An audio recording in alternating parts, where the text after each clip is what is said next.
Jamie, I am so excited to get you on the podcast. Welcome to the show. Thanks for having me. I would love for you to introduce yourself to our audience and tell them a little bit about your story, your journey, and we're going to talk about how the connection with nutrition has sort of come about based on your work with kids and parents and potty training. Yeah. So I'm Jamie Glowacki. I am the author of Oh Crap Potty Training and Oh Crap I Have a Toddler. I've been in the parenting educating space for 18 years. I was a social worker and I worked with dual diagnosed moms. That means they have a mental illness and a substance abuse. And through that, I taught parenting classes. I was trained in child development and psychology. And I wrote my potty training book as a fluke in 2009, and it ended up being a runaway hit. It's been translated into 17 languages. I don't. Do you want to hear my whole story of how I became the potty trainer? I We mean, don't have to. It's no, long. yeah. I mean, but you work with, so I tell us work about with like your work toddlers. with kids and toddlers and parents, and then what you're seeing that really relates to nutrition that's really sort of opened your eyes to a problem that you're perceiving. Yeah, so obviously I work with potty training toddlers, and potty training has to do with poop, and poop has everything to do with food. And through my work as a potty trainer, so I've been a full-time potty trainer for 15 years, and through that, I became an expert in toddler behavior because you just have to be. And so I wrote my second book. Simon and Schuster had requested a second book because I made them a lot of money with my first book. So I wrote Oh Crap, I Have a Toddler, and I'm seeing, especially post-pandemic, so there's a lot of things that correlate, I think, to the pandemic, including bad nutrition. I think parents were at their wits' end. We were trying to do Zoom work with, kids who were homeschooling. It was a nightmare. And I think I saw a lot of like really poor nutrition choices come out of that. And I don't blame any parents because we were all just surviving. But I'm also seeing a lot of behavior that I've never seen before in my 15 years, in my 18 years of working with kids.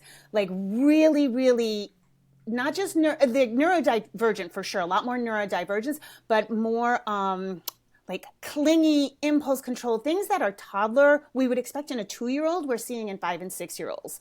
And one of the things that I know, I'm very passionate about nutrition as a sort of armchair researcher, and I always check in with people's diets. And the problem is, I feel like the hyper palatable processed foods have just ramped up. And just personally, I'm seeing it in the market and in the marketing to children and seed oils and like not just sugar, but like maltose and dextrose and sucrose and stevia on top of food dyes, on top of seed oils. And so I'm seeing these like chemical shitstorms really in a lot of the kids' food.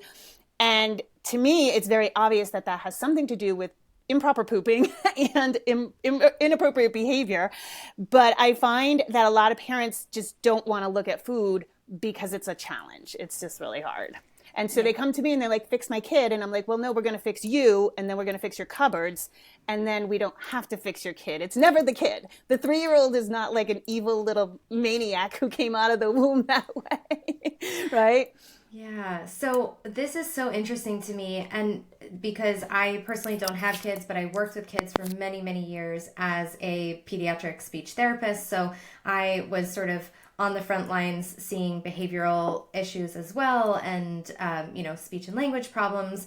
And back when I was a speech therapist, I would want to work with the kids on their diet and their nutrition because I was learning about this stuff for myself.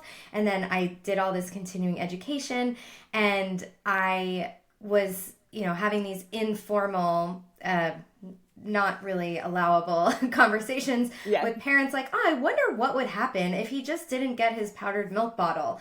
And the changes that I would see in the kids were just, it would have taken 3.5 years of speech therapy to get the change that one small dietary change made in their Yes. communication, in their behaviors. And I was like, I am in the wrong profession. And I went to nutritional therapy school, worked my way out of it, and now I'm doing what I do.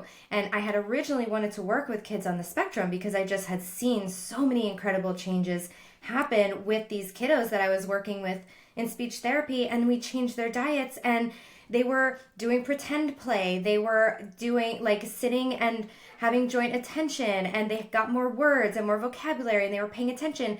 And it's like the speech therapy could work better because the kid's brain was so much more ready to learn, because we got more nutrients in and we got out a lot of that inflammatory stuff, right?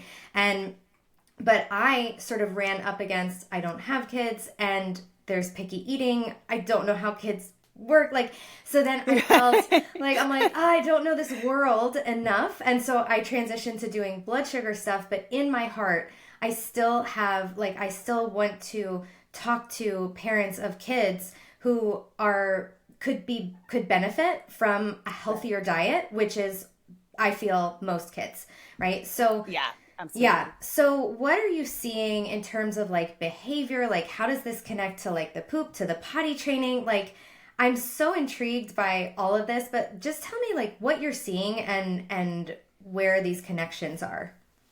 I would say, so number one is there's so many different issues. So like one of the things, for example, I just had a client recently whose 2.5-year-old was still taking a bottle of formula twice a day, and once was at night. And I see this routinely, which is astounding to me in this day and age, of a bottle or a sippy cup of something, not just water, something right before bed without brushing their teeth. And so like, I can't understand that, because we know the lactose, we know it's a sugar, it rots, it sits in the, the pools of your gums. But then what I see is a lot of kids who are waking up with quote unquote night terrors. And I said, I think they're waking up because their blood sugar is dropping. I don't think they're having a night terror. I think that they're crashing and burning. So there's all these various things with potty training. So for example, dairy and fruit irritate the bladder. So I always recommend that you don't have dairy and fruit after 2 p.m.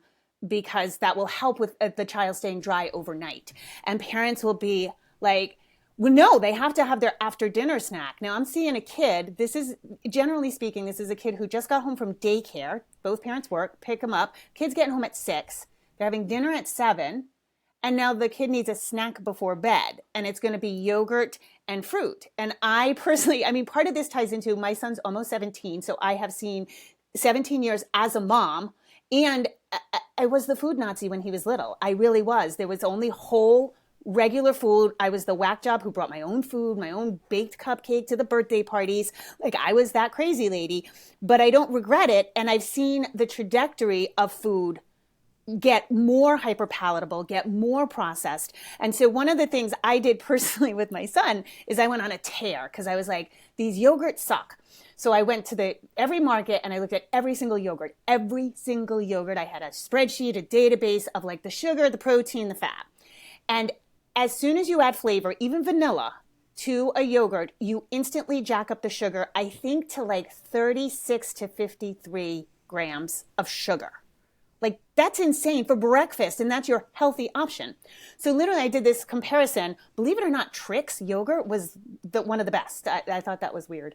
But, wow. But that's actually one of the brands that I used to eat as a kid. I was obsessed with yogurt, always ate yogurt. But then I also had those ones with the Jell-O jigglers on top. Yeah, and mix in fruit on the bottom. Fruit, right. Oh my gosh. Yeah, and that had to have been a ton. I think Trix was better, but I think only because it was a smaller package. Container. Yeah. I remember it being really small. And then, but then you get the food dyes, because that was like neon yogurt. Right. And believe it or not, Aldi's actually makes a great yogurt, and their yogurt's like 35 cents, and they don't have food dyes. They have all natural, like beet or blueberry. That's how they dye. So Aldi's is actually from, Aldi's and Trader Joe's were brothers, and they're from Germany, and they separated and made their own markets. And so a lot of Aldi's stuff is organic and really healthy, but they don't have to market because it's produced elsewhere. But what I found is ice cream, actually vanilla ice cream, is more nutritious. It's got higher fat, higher protein, and less sugar. So I was like, dude, you just got a free card for ice cream for breakfast. Yeah, vanilla ice cream is better than most yogurts. Oh my gosh, that's wild. Right? Yeah, so when my clients are telling me that their kid's having a yogurt, I'm like, do you understand the impact of that yogurt? Like, that's a huge amount of sugar. Now your kid's having, they're waking up in the middle of the night, and I think their blood sugar is dropping. Now with poop, it's just sort of obvious. So I call like 1 in 3 kids, I call a food allergy, just because So I work on a walkie-talkie app with my clients, and I have them send me pictures of their poop because I can tell so much information from the poop. And so I'll be like sitting there scrolling poop pictures while I'm eating breakfast, like checking out their poop. But I can tell almost food allergies just by the poop, and it'll turn out that the kid is eating, all the kids go through these picky eating kind of stages, but they're only eating carbohydrates, and they're only eating processed carbohydrates. So it's, goldfish with crackers. And then parents try to make a better choice. They're like, oh, we have Triscuit instead of Ritz. And I'm like, Triscuits is just disgusting Ritz. It's like, it's just woven Ritz. It's not a better choice. Woven Ritz. It's wicker furniture. It's not exactly. better. It's not even good. But I think that we as Americans, we have that thing, right? Like if it tastes gross, it must be better for you. Totally. Like kale. And so, so like then I'll analyze the diet. And a lot of times though, I do potty training and parent coaching. And so people come to me, there's some like parenting greats out there that are like spouting this gentle parenting, which is a new style of parenting where we try to connect with our kids, we validate their emotions. But what happens is these people don't deal with the fall. I say I pick up I'm the safety net for these parenting giants, because I get the kids who just can't control themselves, and they're getting calls from school. They're going to get kicked out of school. There's a lot of impulse control, and it almost looks like a diagnosis. Like you're like, we might be looking at something here. Luckily for me, I've had a couple of clients who were willing to go whole hog. Let's clean out your pantry. Let's go to whole real foods. Let's get rid of all the freaking snacking things, because the snacks, I know you and I are going to jam on that. And I have seen such amazing results. Like the parents will come back to me and they're like, I have a fucking angel for a kid. What happened? And I was like, you got rid of the shit food is what happened. And literally another client just called me after a year and she's like, oh, it's awful again. And I was like, this little one's behavior is awful. And I was like, well, did you stick to the way of eating? And she was like, no, we caved. He's back to snacking on everything. And I was like, dude, you know what to do. Like, you know what to do. And I think it's just so hard. You just look like such a weirdo now if you don't eat processed food. I saw a meme that said, we've been marketed so heavily to processed foods that now we think that eating a whole foods diet is restrictive. Like people think you're being crazy because you're like, no, we only eat real food. Yeah. They're like, oh, you have an eating disorder. You're like, you're the black sheep. You're like, I mean, I even get comments from very close family members who are like these snarky comments about how weird I am and about like, oh, well, she doesn't eat normal. Normal? I'm the only one here eating real food, like actual food. Like you look on the back of some of these labels, it's like a food product that has 40 ingredients. Yeah. I'm sorry, I think that's not normal. But like, we're not here like whatever. We're not judging anyone, but to be that reverse judging because we've been so, like you said, this propaganda of this processed food and all the food that is marketed to kids. I mean, my mom will always say she feels so bad about how, she's like, you have this nutrition business, you were sick as a kid and I was the one feeding you and I was doing my best. I'm like, Mom, you were doing your best. Like there was the food pyramid in the 80s and 90s. It was the low fat time. That's what you fed me because you wanted to make sure that I was healthy and didn't, wasn't overweight. And that was your priority, and that's what you knew. Like, you did the best you could. You bought us tricks because it says tricks are for kids. And so it's like, oh, you're a kid, I have kids, why don't I buy this? And she's saying, like, I look at cereal now, and I'm like, wow, who would get this for their kids? And she's like, I got it for my kids. She just knows differently now, right? Like, so when you know differently, you can do differently, but then we don't always know that, but if we do, now you're saying that there's all these social pressures to go back. Well, I think there's like, you just opened like 9 cans of worms. Hold on, okay. So that I don't forget. So I think there's a couple of things. Like, so I'm 54. I think that the hyperpalatability processed food snuck up on us. I think that Trix probably 12 years ago didn't have half the crap it has in now. Like they did make things differently. And again, watching the trajectory of my son's life, I have always been hip to seed oils not being good for you. And it used to not be a thing. You would occasionally find seed oils in something. Danielle, I sat at Whole Foods Market in tears. I found 4 items without seed oils in Whole Foods, which is your health food store, right? So you can't really blame the parents. It like snuck up on us. And then now we also have Trix and Count Dracula and Cocoa Puffs have the American Heart Association saying it's heart healthy, which is bought and paid for. But like, of course, parents get confused, right? Yeah. Now, the other thing that I wanted to bring up is that I have never, in my work with parents, when I started this work, I had heard of, there was one, I think it was Cleveland Children's Hospital, had a tiny feeding clinic for bizarre kids with like, not bizarre kids, but like bizarre issues. And they were usually like comorbidities. They were, they had medical issues and they were picky eating because of that. Now there is a feeding clinic, huge feeding clinics with 2-year wait lists in every major hospital in the country. So that's how bad picky eating has picked up. And what pisses me off right now is this is the big thing, is that these mom influencers and even some like picky eating experts, quote unquote, are saying don't moralize food, kids can have anything. And I have clients who come to me and their kids are literally only eating Pop-Tarts. And that's it. And if you are going to tell me that's not a food addiction, I don't know what is, right? And so we've got this culture right now where everybody's saying, don't moralize food. I think this is where the body positivity movement went a little too far, because I'm not moralizing real food, but I am moralizing food items that don't belong in our bodies. And I think as parents, we get stuck because number one, we don't know. So then our kid, we always want our kids to eat. So we get backed into a corner and pretty soon they're only eating these 2 or 3 items and they're never broccoli and chicken. It's always like brownies. I had a little girl was living on whipped cream out of a can. And I was like, how is she even like living? Oh my gosh. So I think, I think we have to look at, and then there's the greenwashing. So again, you go into Whole Foods and like I picked up these, there's no granola bar on the market, you guys. That's good. There's none. No. There's none. And so I've looked and there's this brand that says made good. Mm-hmm. What's better than made good? It's made good.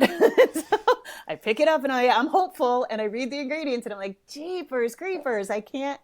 Yeah. I was looking for something for like a road trip for my son. He goes away with he goes to his friend's house on the weekends and he wanted to pack some like healthy items in his backpack. Yeah. And I was like, all right, you're stuck with meat sticks and like I can burritos in jars. And I was like, I got to take my burritos and meat sticks. Yeah, I do Epic bars. So I love the bison one and the bacon one. Those ones are good. But still meat based, because if you're not getting meat based, there's nothing that's, everything else is very sugary and, granola or, these oats and then, I mean, way worse than that too. Like those are some of the best options, but yeah, I love that you said there's no good granola bar. Apparently vanilla ice cream is healthier than flavored yogurt because it's got less sugar. Less sugar, more fat and more protein. More fat and more protein. So I think you mentioned something about the pouches. I see this a lot. I see this a lot. You see my eyes getting bigger. Yeah, I see your eyes getting bigger. The pouches weren't a thing when I was a kid, and I just started seeing them, every kid with a pouch hanging out of their mouth, which can't be great for dentition or for the jaw structure. I don't know if that's going to be a thing, but it's huge. We're going to watch the evolution. We're watching an evolutionary process of jaws getting smaller. There are kids now with sleep apnea because their soft palate, everything's not being formed properly. Yeah. And this isn't fringe. Google the trouble with pouches and you'll pull up New York Times article, Washington Post. It's like, this is well researched. Pouches came, I don't know exactly when they came about, but they weren't, when my son was little, the big new thing, he was like 2 when the freaking puffs came out. Oh, and let me tell you, even though I was the food Nazi, I thought I was like, watch this, Mom. It's like baby crack. Like my kid would go berserk with them. Like it was so funny. And then I was like, wait a minute, this is like a cheese puff, but not. Yeah, it's like Cheetos for kids, Cheetos for babies. Well, it just melts. It just melts, And the pouches, I think, came along maybe like 10 years ago. I remember seeing them. My cousin had them with her kid. And then I was like, these can't be good because we had just discovered the mold in Capri Sun. Like people started opening Capri Suns and they were all nasty and moldy inside. Oh my gosh. And so it was right around that time that the pouches came out because I was like, why don't you open one of those and see what's in it? Yeah. And I didn't think too much about it until my work. And basically, number one, parents think like vegetables are so important that they'll put a ton of sugar in something to get their kids to eat the vegetables. And I'm like, it's not really... Like, I'd rather the kids skip the vegetable, to be honest. And so when This is why I love you, Jamie. Yeah, I totally agree. Get the kids, what do you say? Get the kids to eat the meat? Is that? Oh, wait, meat and fat. Always. Yeah, meat Go and to fat. meat and fat. Meat and fat. Yeah. Especially for a kid whose brain is developing. The meat is just so much more nutrient dense. I love that you just said that. Yeah.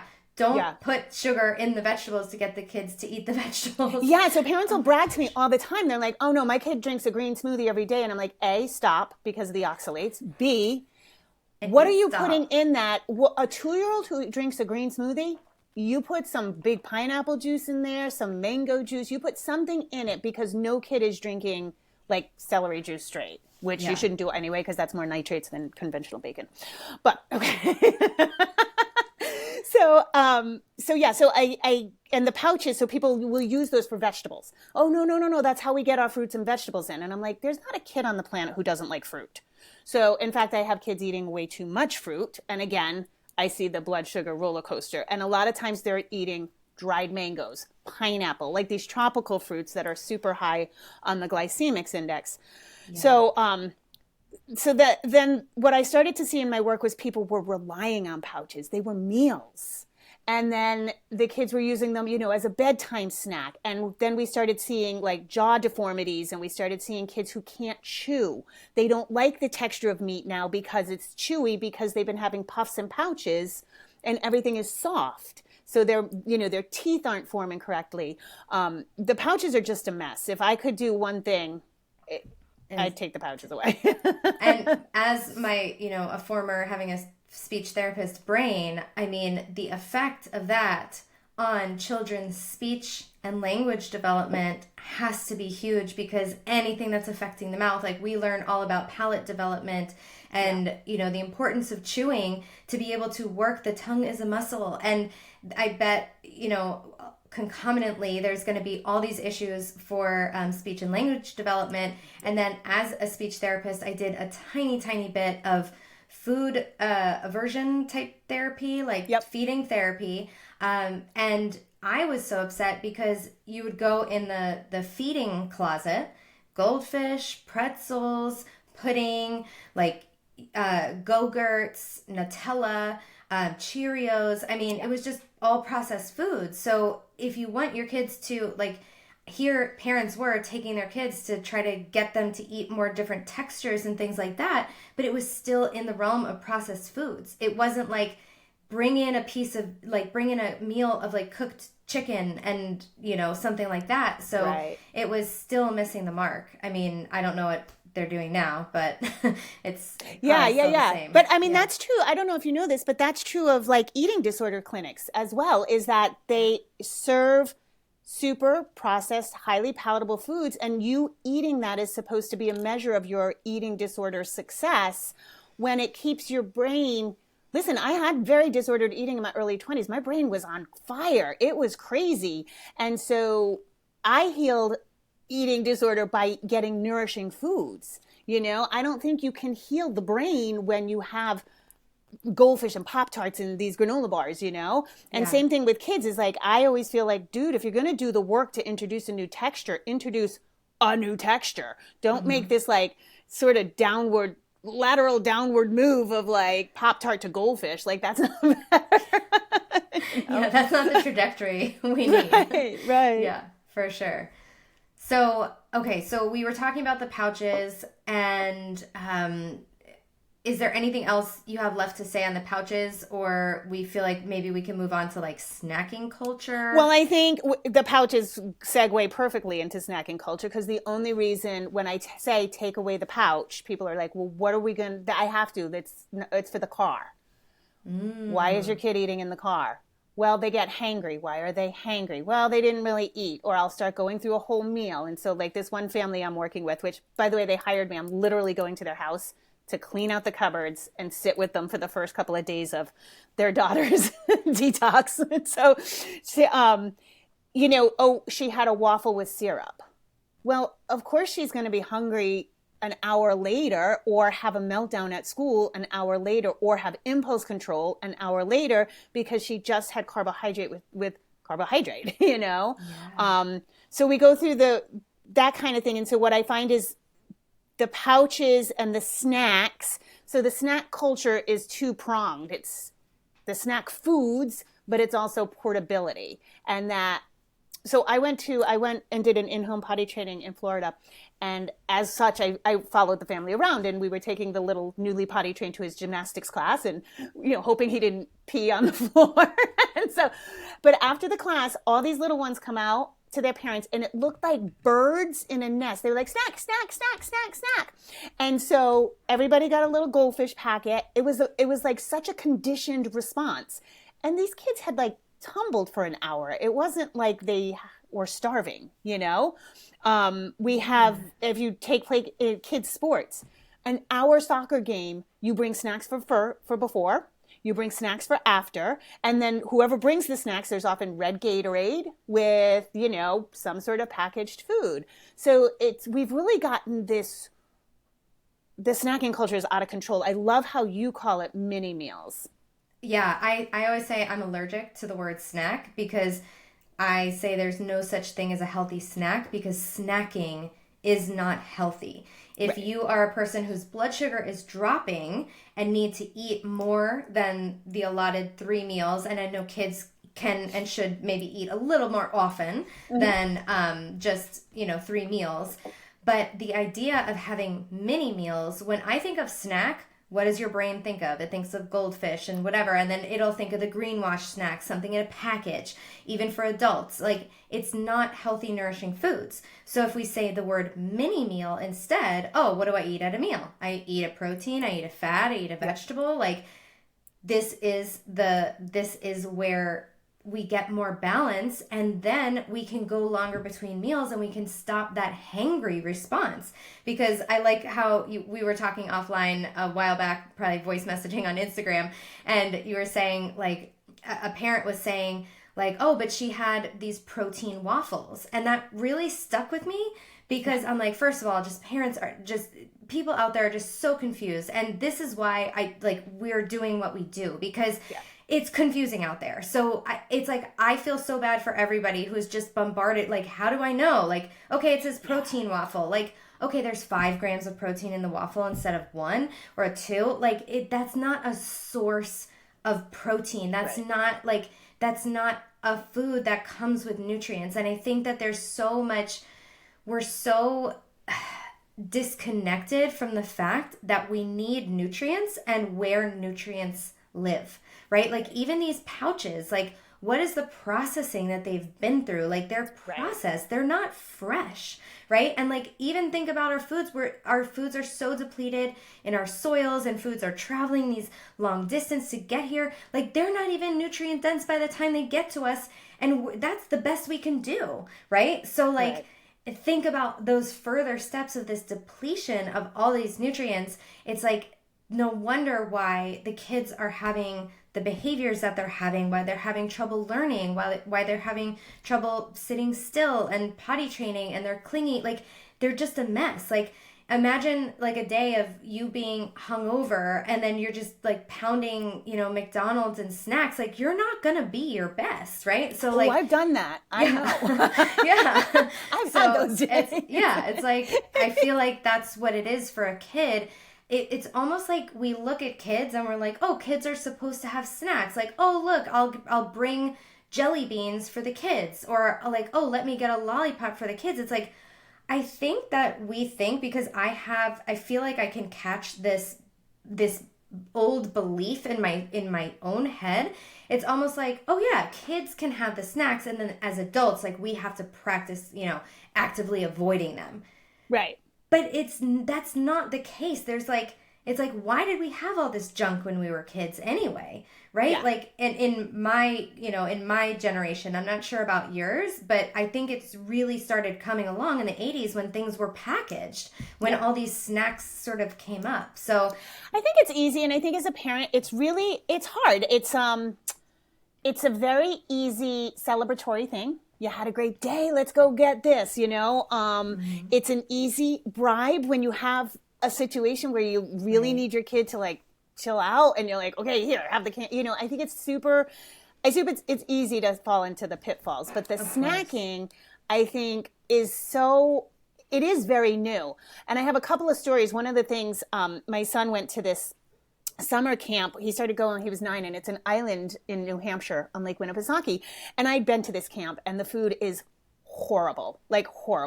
And so he came home after a week and he was like, oh my God, the food was so good. And I was like, what? And then I realized he didn't snack. He played, he did, old school camp, canoeing, water skiing, all that, all day, 3 meals, dining hall, you sit, you eat, and then you're done. And you go back out and play. And I was like, oh, he was really, really hungry. And then gosh, yeah. I want to tell this. It doesn't have to do with kids, but it so highlights. So, you guys, I have on my own podcast, Oh Crap Parenting, I have a whole couple of podcasts on my trajectory with food and how I came to the way I eat and train. But one of the things is I went paleo when I was 40. I'm 54. I had debilitating arthritis, all kinds of specialists. I happened upon Mark Sisson, who has the Primal Blueprint. So it's sort of the precursor to the paleo movement. And I read about that, and it was like no grains, no sugar, lots of fat, protein, and vegetables. And I was like, all right, I'll give it a shot. I'm a child of the 80s. I was low fat. So I was like, oh, take away the carbs and up the fat. That makes sense.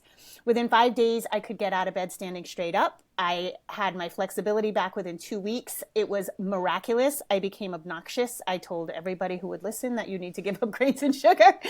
But my mom suffers from rheumatoid arthritis. And at the time, we lived in a 2-family. I lived above her. She lived on the first floor. And I said, Mom, you got to try this. You've just got to try this. I'll cook for you. She was still working at the time. I said, I'll cook all your meals. So I cooked all her meals, sent her to work with all this food. Within 2 weeks, she had no pain, and she was going off her methotrexate. And she was that amazing a transformation. It got better and better after 4 weeks. And then she said, I said, okay, now I'm going to teach you how to cook this food. And she was like, okay. And then she said, but I need a snack. And I said, okay, I make mini meatballs, like with some vegetables in them. Here, you can have the mini meatballs, and, you can have a little cheese or whatever. And then she's like, no, I need a snacky snack. And I was like, what's a snacky snack? And she was like, like crackers or something. And I was like, well, no, we don't eat that anymore. Remember, you're going off all your meds. Remember? And she ended up going back to snacks. It was because of snacks. And she gave up the whole diet. She stayed on her medication. She's now medically fragile. And it's like astounding to me. That's the power of snacks. She wanted a little something that was packaged so bad that she gave up like blossoming health in the middle of being like really, really sick. And that's when I was like, holy shit, we are up against something bad. It's drugs. It hits the brain and acts like, we see the same response to addiction to drugs, right? Don't we? Yes. Well, we do. As a social worker, Danielle, I worked with crackheads and meth heads, like seriously. And working with crackheads and then going paleo and telling people that they should give up bread, the people who I said to give up bread responded more violently than the people giving up crack. And I was like, holy shit. It's funny that you say that, because I had an ex when I first went paleo in 2012. I had an ex throw bread at me at a restaurant and tell me I was in a cult. Because, yeah. Mm-hmm. Isn't that funny? Yeah. Yeah, we so broke it up definitely... the next day, literally. Yeah, I don't blame you. Yeah. The other thing, so here's a great story though, because we were paleo and my son was probably 5 or 6 and he had bleeding eczema. So I went paleo when he was about 2 and the eczema went away. And then he was probably about 5 or 6, and we were at Thanksgiving, and he was literally crying for a piece of bread. He was like, please, Mommy, can I have bread? Please, can I have a piece of bread? And I was like, what am I doing? So like for any parents listening, so that was a key moment, because I was like, if you have the bread, your eczema is going to bleed again. And he said, okay, I'll take it. And I was like, okay. And so fair enough, he had the bread, his eczema came back. But here's the important thing. We can only control our children's food for so long. But what we can do is teach them to connect it to their bodies and their reactions and their skin conditions, how they feel, because the one thing that I appreciate in my journey is learning that I'm not a victim to my body. These things didn't just happen to me. I didn't just happen to have bags under my eyes, have dandruff, have itchy skin, have, a bloated stomach, feel like a lead ball was at my anus. Those things were because of grains. I will eat grains sometimes. I'm not crazy. Sometimes I'll have the birthday cake if I want it, but I know what to expect the next day, and I'm not a victim. I don't feel like this is happening to me. Oh, poor me. I don't know what to do. And same thing with Pascal. So then he made choices, and then he consistently made choices to not have bread except on special occasions. And so I think that's an important lesson too, is that it's not always about controlling the food supply as connecting the dots. But first you have to hear the signals, and you can't hear the signals till you clear the system of the processed food. That is exactly what I teach in my program. And I love hearing you say that, because you just articulated it so well, that when we're always eating this processed food and sugar and things like that, our immune system is just sort of down for the count. So it can't really respond appropriately every time you eat something. It's just these diffuse issues. So it's like rheumatoid arthritis or behavioral problems, or for me, it was asthma, allergies, eczema, sinus infections. It's just all these like big chronic inflammatory problems, right? And then once you sort of clear out the noise and your body can heal, and the immune system can regenerate, then when you have a food, your immune system is strong enough to be like, hey, I hated that food. So Your son had that direct connection, like you knew exactly what was going to happen, and you only learned that because you cleared out that noise. And now the immune system is strong enough to respond sort of in the moment. And then what I love about this is what I teach my clients too, because this is not about dogma. This is not about like, never have this ever again. We're going to take away everything you love. You're going to be the weirdest one. Like, you're never going to be able to participate in anything. That's not what this is. It's about making these good choices most of the time, learning your body, understanding its symptoms, and then knowing what's going to happen, just like you said, so you can make a choice. It's not like you have this sort of pull to have something, and it's like where me, before I fixed my blood sugar, like I had to finish the bag of chocolate chips, like I had to finish the can of frosting, like these were my like weird go-to things, like I couldn't stop myself. It felt uncontrollable. But now that my blood sugar's stable, I'm off these foods, I can make choices. And sometimes I do choose to eat the ice cream because that's my personal favorite food ever. I don't do great with dairy, but it's like I don't want to live a life without ice cream. So I do, like sometimes I say yes to it, and I know exactly what's going to happen. I'm going to break out on my back. I might not go to the bathroom the next day, but like whatever, like I'm choosing it, and I know the consequences, and I know right back how to get back to my level of optimal, right? And so some people who are super, super sick, they don't have that choice yet, right? But that's where the healing comes in. Once we do that healing, we get that flexibility. So that's sort of, the approach that I use with my clients, and it sounds like you are doing the same. Yeah, and I think that's true. Like with, intuitive eating sort of gets murky sometimes, I think, in that area, because I feel like, I've had people email me on that food episode that I had done on my podcast, and they were like, that's not intuitive eating, isn't eating, I had characterized it a little bit wrong. Like, you can eat whatever you want, and you try to, over time settle your body. But for me, I'm an abstainer. I'm not a moderator. I needed to abstain from the food, nourish my brain, and then I could hear the signal. And now I think it's super fun because I've reached this place of intuitive eating that is like I'll wake up one day. The other day I wanted raw salmon so bad. I was like a crackhead going to this, like I was like, I need raw salmon.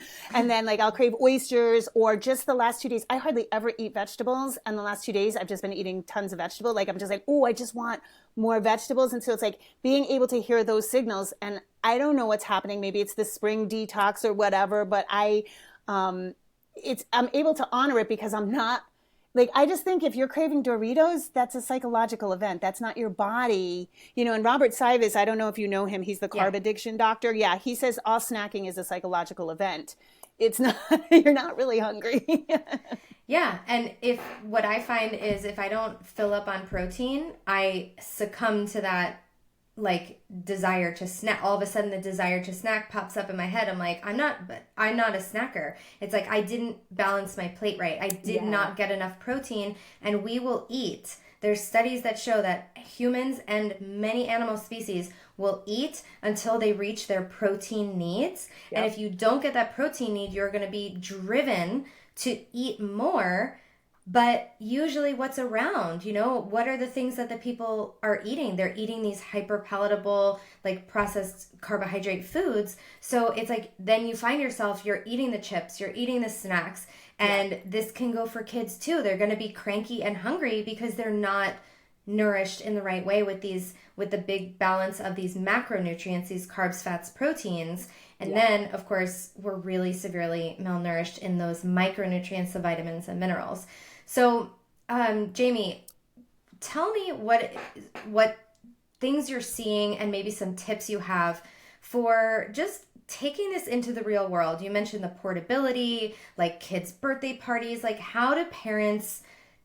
I know that my chiropractor, she's a good friend of mine, and she feeds her kids really healthy. And so in her kids' class, it's like she doesn't want him to get like cupcakes and things, but all the parents bring in snacks and cupcakes, and then he was like looking through the garbage to get a cupcake because he was the only one who didn't have one. Like, how do we navigate this with our kids? Because it sounds just so difficult.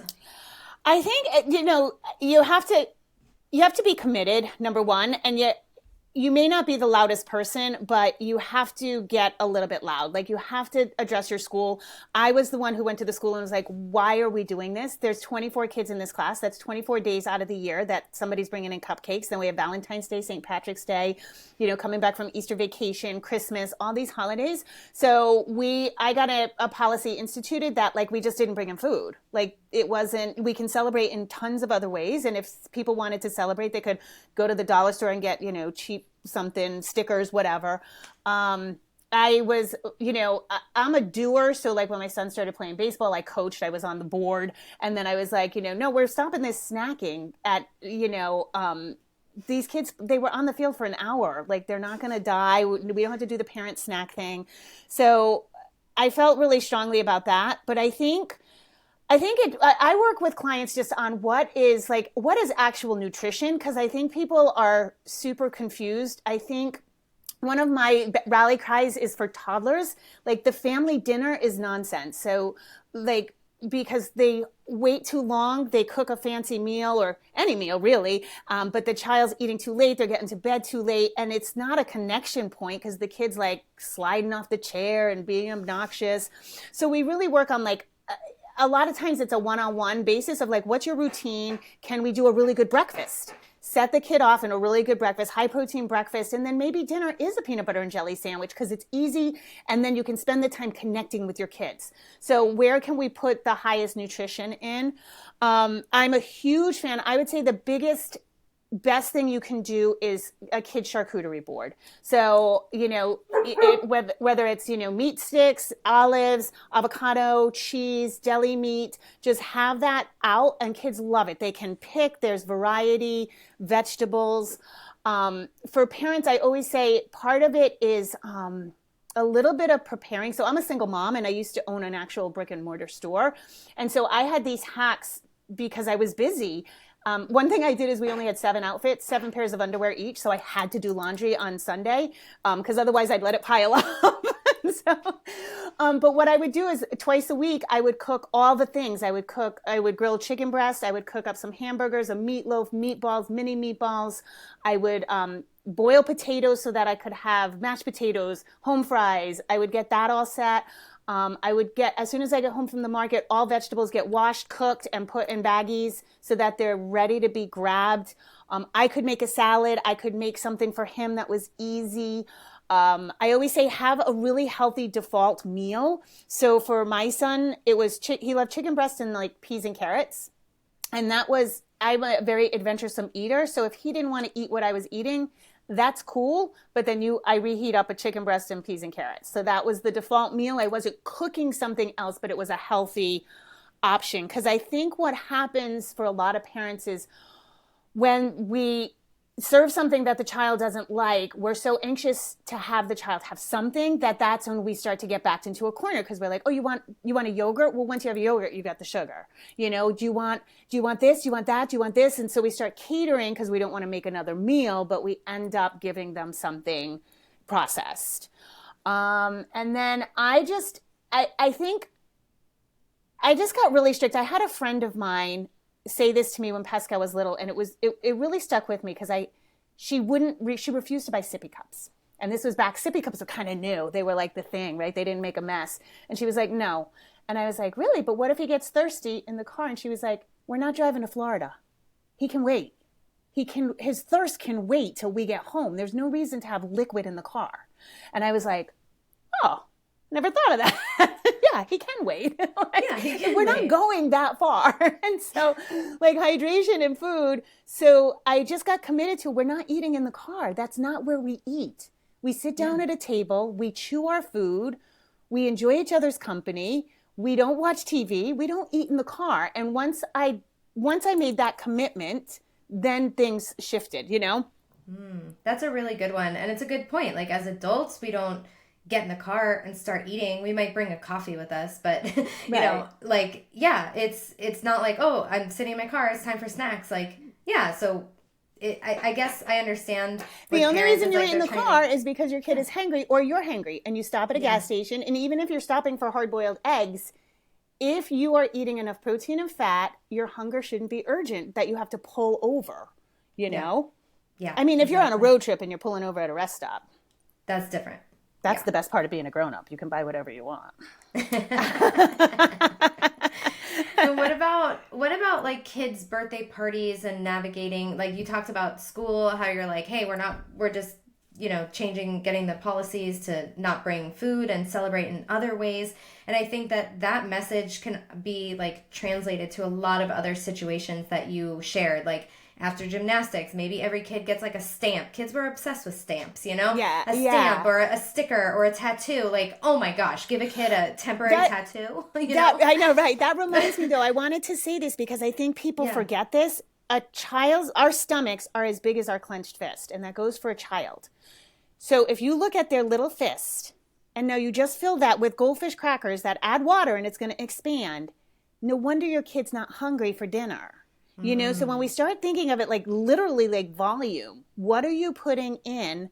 Like I was working with this family and the kid had a packet of goldfish, then a packet of gummy bears, and then he had a meltdown at lunch. And I was like, well, he's not hungry. His stomach's full. And so I had to show a visual picture of how big the stomach is. And then you think it's getting full, right? Do you want it full with that? Or do you want it full with good stuff?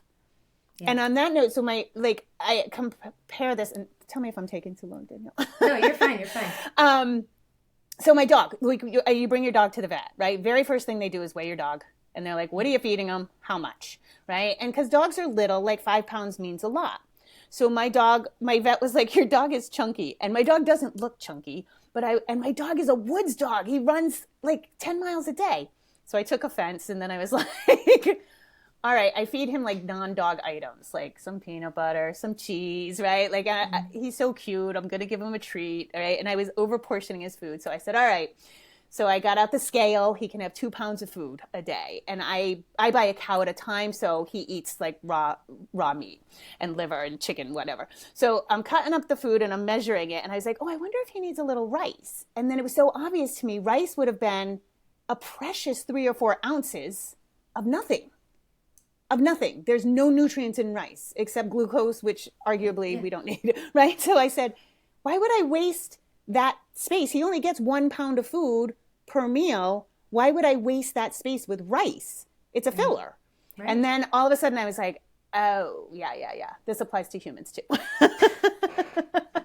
Right? Yeah, absolutely. Yeah, the volume of food. It's like, that's when I was saying at the earlier, like, we don't understand what foods are really, really full of nutrients. And going back to meats are the most nutrient dense. And then we have healthy fats. Obviously, we don't want to be just like pounding butter. We ideally getting fats from fatty foods like coconut and olives and avocados and fatty meats. Salmon. And eggs and and even nuts and seeds and things like that if you do okay with those. So there's a lot of places to get really, really nutrient dense foods. And things like rice and oats. Oh my gosh, whoever did the marketing for oats, I always say this, like, I would love for them to just come and do my marketing, because the oat, there's an oat army, and they come after you if you say that like oats are not that healthy. And when I say healthy, I look at that word to mean that it comes with a lot of nutrients and it doesn't have a lot of collateral damage. So oats are spiking your blood sugar, and there's a lot of anti-nutrients on them, and they're sprayed with glyphosate if they're not organic. So I don't find that to be a very health promoting food. And it's like, I feel like even people who are trying to do like really good things, it's like, oh, I'm going to buy the brown rice, and I'm going to do the whole wheat bread, and I'm going to do oat bars. And it's like, there's no nutrition in that. And it makes my heart sad, because people are out here trying to feed their families and do their best. And we're confused. And that is how they want us to be. So then they can put these fancy marketing terms and try to get us to buy things. So, it's not our fault that we got here. And, even parents, like, feeding their kids snacks, you're just trying to do the best you can to like keep your kid at bay, and it's just, it's everyone's out there. Yeah. I think the corporations want us confused, but also I have to say Instagram is like off the chain all of a sudden. Like I beg of you guys, like, make sure you're taking advice from somebody who has some modicum of experience, I just see these mom influencers saying like, it doesn't matter. I literally saw this mom influencer before Halloween. This is what got me going crazy. Before Halloween, a bunch of picky eating experts and mom influencers were like, intuitive eating, don't make candy a big deal. Start giving them candy. This mom showed her 4-year-old, who she notoriously has filmed his bedtime battles. And he's sitting there with Swedish fish just 2 days before Halloween, so that candy's not a big deal. And I was like, we don't start giving candy for breakfast to not make it a big deal, And so I was going crazy with this, like, mom influencer culture that's like, don't worry about it, they'll be fine. No, they won't. So like, be careful who you're taking your advice from. I feel like Instagram's now this like people coming at you with all this like nonsense. Yeah, and that like anti-diet culture, and it's like sometimes people need to cut out certain foods so they can heal. And like, let's stop demonizing people who are doing that, I understand that people can take things to an extreme, and I think that that's where I think that everyone is really coming from good messaging and saying like, oh, this messaging has been damaging to me. But then it just comes off like, we need to really, like you said, like, listen to your intuition when you're following people. Like, I have someone right now, she's like, I've been doing this like this intuitive eating and no bad foods and this like emotional eating work. And here I am joining your program. And I was having so many just like battles with food before. And like, I was really hesitant to try ketosis because I thought that I was just going to like go off the deep end and like it was going to be crazy and I'm being really restrictive. And she's like, but I feel so much freedom. I'm not hungry. It feels easy. I'm not thinking about food. And she's like, I think that's the freedom that I've been seeking this whole time. And like, Isn't that a weird paradox? That's what I struggle with too, because of like the intuitive eating and the body positivity. And it's like, no bad foods, but it keeps you locked. And I always say, listen, I'm a grown adult. I can eat whatever I want.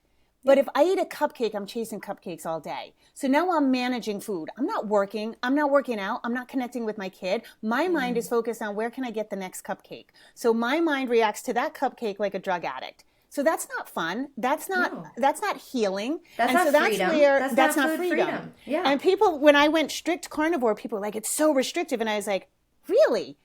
I'm eating 4,000 calories a day and I feel great. Like, I'm not thinking about food. Like, right. It's like, I feel like there has to be some level, there needs to be some sort of, I don't know, give and take a little bit. It's like the idea. well, I think is, healthy got confused with skinny. I think that's where the whole problem began, is healthy is skinny. And my aunt had told me one day, she said, I eat really healthy. And I was like, no, you don't. You eat really skinny.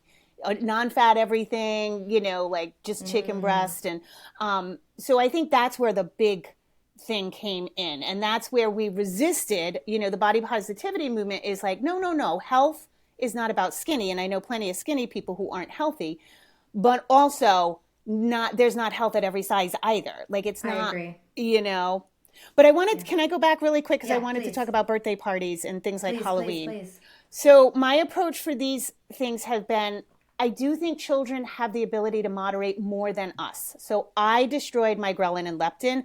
I think I had a food addiction. I forced myself into being a abstainer and not a moderator. But I think given our natural impulses and given that we don't have exposure to this hyperpalatable processed food all the time, that we can trust kids a little bit. So for birthday parties and Halloween, Christmas, anything, always, I had a roast on the oven. Always. Like, kids would come to my house, we'd have roast. So I would cook a big hot roast, just protein, not even potatoes, no fries, no nothing, just the meat, and then set the kids off for the birthday party. I never monitored Halloween, eat the candy till you puke. There was no switching off. I never traded it out. It was, nope, eat as much as you want, then we're done. Birthday parties, my son always wanted the corner cake with the flowers and the most frosting, and he would take 2 bites. So I think you don't want to overly restrict kids in these settings. When he was little, I brought my own food for him. But when he started to get socially aware, I was like, I already homeschooled him. He was already a weirdo, so I didn't need to make him the food weirdo.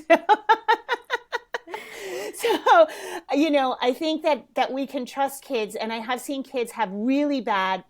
I went to a party where the mom was super strict about sugar, and she dropped the kids off, and these kids were fiends. They were like hoarding cupcakes, eating them under the table. So I do think that restricting like that for a kid can have bad ramifications, but start them with protein. Just start them with protein and fat, and then let them go whole hog. And I do think most kids will self-moderate.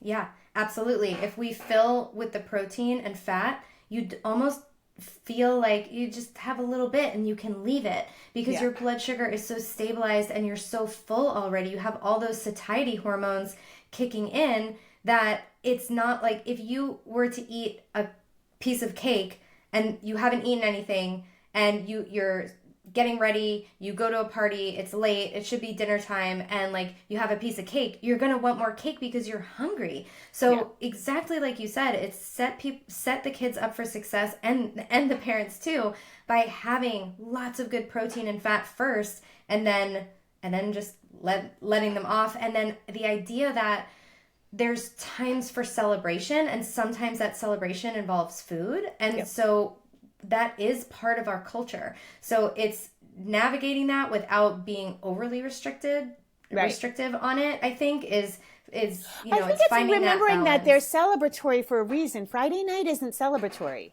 Like, you can't, so it's really keeping your food as nourishing as possible all the time. And there's this thing, I'm about to record a podcast myself on this. There seems to be a race to the bottom right now in parenting, which is, it's hard. Parenting sucks. It's hard. We're raising human beings, and it's time consuming, and they suck your will to live sometimes. But it's like, but we don't lower the bar. We keep the bar raised. We're not always going to reach the bar. In fact, we may never reach the bar, but we don't lower the bar. We don't say like, I'm so busy, never mind, they're just going to eat whatever they can eat. Like, we try. And for me, when I work with parents, I'm a really good, I reverse engineer the problem. So, okay, I don't want my kid to eat in the car. Okay, so I need them to eat this. Okay, but I'm too busy. How do I do a reverse? Like 99% of the time, it comes down to get an Instapot. Like 99% of the time, that is the answer to your problem, is get yourself an Instapot. I call it my wife, or your crock pot, so you have a meal waiting for you when you get home, right? Amazing. But yeah, smart. so we reverse engineer the problem. We are busy, but it's doable. I've been busy, I've been broke, and I was able to do it. So I know it can be done in any given circumstance.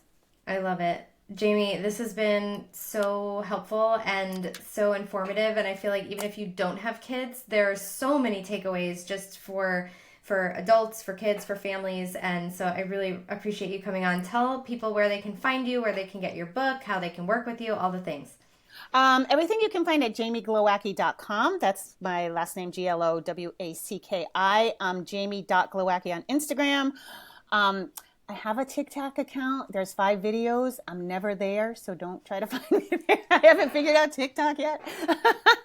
I don't do Twitter. I don't do Facebook. I've narrowed it down to Instagram and YouTube. And then my book is available at any place you get your books. Awesome. Thank you so much for being here. Is there Thanks, any Danielle. last thing that you want to share? Any last parting words or messages for families? Oh gosh, I usually end on a potty training note. I haven't thought of like wise.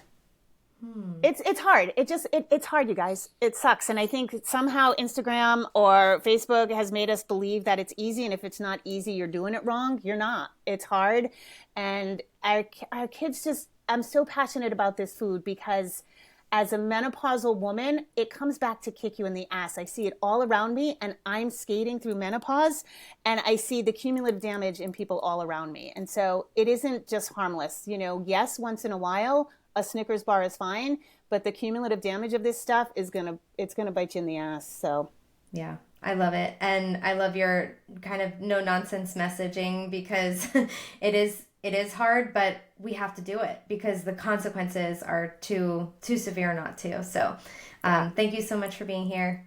It's so Thank you much so fun much for having you. having me. Yeah. Bye.